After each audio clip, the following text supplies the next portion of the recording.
नमस्कार, मेरा नाम डॉक्टर कुलदीप ठाकुर है और मैं फोर्टिस हॉस्पिटल मोहाली में एज़ ईएनटी कैंसर और रोबोटिक सर्जन हूँ। सो वहाँ पे हम जितने भी ईएनटी कैंसर्स होते हैं उनको ट्रीट करते हैं। सबसे पहले मैं आपको बताता हूँ जो ईएनटी कैंसर्स है पुरुषों में सबसे कॉमन है। हर 100 नए कैंसर जो डायग्नोज़ होते हैं उसमें से 20 कैंसर ईएनटी कैंसर्स होते हैं। महिलाओं में भी सबसे चौथा सबसे कॉमन कैंसर है और हमारे देश में काफ़ी सारे पेशेंट जो है ना रिसेंटली डायग्नोज़ हो रहे हैं। इसके क्या कारण है? सबसे इम्पोर्टेंट हमें देखना पड़ेगा कि इसके कारण क्या है। सो मेजॉरिटी जो 95% जो कैंसर्स ईएनटी कैंसर्स हैं वो तंबाकू जो जैसे गुटखा हो गया, जर्दा हो गया, खैनी हो गया, इसके सेवन की वजह से होते हैं। स्मोकिंग और अल्कोहल 95% इसकी वजह से होते हैं। इसके अलावा जैसे ओल्ड एज में या फिर फीमेल्स होती है उनमें हमें ये देखा गया है कि तीखा दांत जो जीभ में लग रहा हो या मुंह की चमड़ी में लग रहा हो या जैसे कोई डेंचर यूज़ कर रहे हैं, दांत पहन रहे हैं, वो इल फिटिंग है, प्रॉपर्ली फिट नहीं हो रहे हैं, उनमें भी क्रॉनिक इरिटेशन की वजह से कैंसर होने का रिस्क रहता है। इसके क्या लक्षण है ईएनटी कैंसर के? ईएनटी कैंसर को हम बहुत जल्दी पहचान सकते हैं। सबसे पहले मुंह का कैंसर है, उसमें एक नॉन हीलिंग अल्सर, एक घाव है जो ठीक नहीं हो रहा हो। इनिशियली दर्द नहीं होती है, लेकिन जब उसमें दर्द आना शुरू हो जाए दैट मीन्स कि वो बढ़ गया हुआ है। सो ऐसा कोई भी घाव जिसमें दर्द नहीं है 2 हफ्ते से ज़्यादा है, वो कैंसर हो सकता है। उनको अपने नियरेस्ट जो भी ईएनटी स्पेशलिस्ट उनको मिलना चाहिए। सिमिलरली अगर गले में दर्द है और वो दर्द गले से कान में जा रही है और साथ में निगलने में दिक्कत हो रही है, उनको भी कैंसर हो सकता है या आवाज़ ख़राब हो गले में।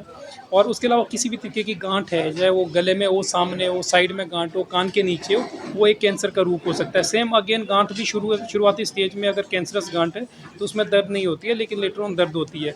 या किसी भी तरीके का नेज़ल डिस्चार्ज आ रहा है, नाक उसमें खून आ रहा हो, या कान से डिस्चार्ज आ रहा है उसमें खून आ रहा हो, उनको भी कैंसर होने का लक्षण कैंसर हो सकता है।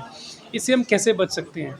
95% केसेस में जो कैंसर्स हैं वो तंबाकू, स्मोकिंग और अल्कोहल की वजह से होते हैं। तो सिंपल सी बात है, अगर हम इन चीज़ों का सेवन बंद करेंगे तो हम काफ़ी हद तक कैंसर से बच सकते हैं। हमारे पास काफ़ी प्रमाण है जिसमें ये देखा गया है कि अगर इन चीज़ों का त्याग करें 10 से 15 साल में तो कैंसर का रिस्क बहुत कम हो जाता है। इसके साथ ही जैसे हम अपनी हैबिट जो फूड हैबिट्स है उसको हम इम्प्रूव कर सकते हैं। जैसे सब्जी हम ज़्यादा ले सकते हैं, फ्रूट्स का आहार हम ज़्यादा कर सकते हैं।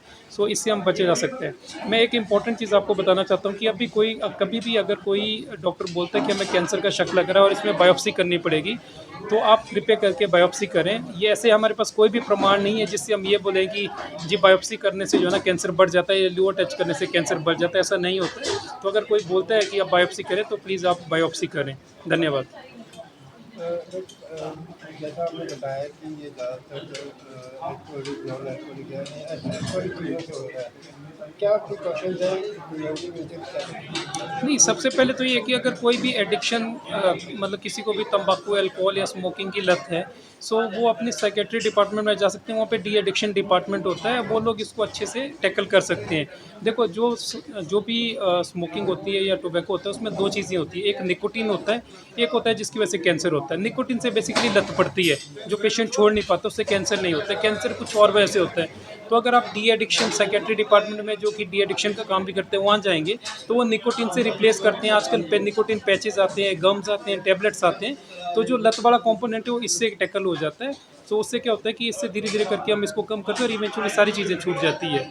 सो दूसरा ये कि अपना फूड हैबिट्स इंप्रूव करना चाहिए, हेल्दी फूड लीजिए, फल सब्जियों का आहार ज़्यादा करें। तो दोस्तों अगर किसी को ऐसा होता है जैसे कि अगर लाइफ वगैरह का सब इश्यू आते हैं इम्यूनिटी के इश्यू आते हैं, तो कितना क्योरेबल है देखिए, जितना जल्दी हम कैंसर को पकड़ेंगे उतना जल्दी पेशेंट ठीक हो जाएगा। तो जो अर्ली स्टेज कैंसर्स है उसमें अगर हम बोलेंगे कि 5 जैसे मान लो 100 लोग हैं जिनको अर्ली स्टेज कैंसर हुआ है, तो उसमें से तकरीबन 80 लोग 5 साल में ज़िंदा रहते हैं। सिमिलरली अगर हम उसको एडवांस स्टेज में पकड़ेंगे तो वो जो है ना 80% से 50% हो जाता है। आप ये कह सकते हो कि एडवांस स्टेज ट्यूमर वाले पेशेंट जो है ना 5 साल बाद सिर्फ 50% ही ज़िंदा रह पाते हैं, बाकी डिजीज़ की वजह से डेथ हो जाती है। सो जितना जल्दी हम इसको डायग्नोज करेंगे उतना अच्छे से हम उनको अच्छी क्वालिटी ऑफ लाइफ दे सकते हैं ट्रीटमेंट के बाद।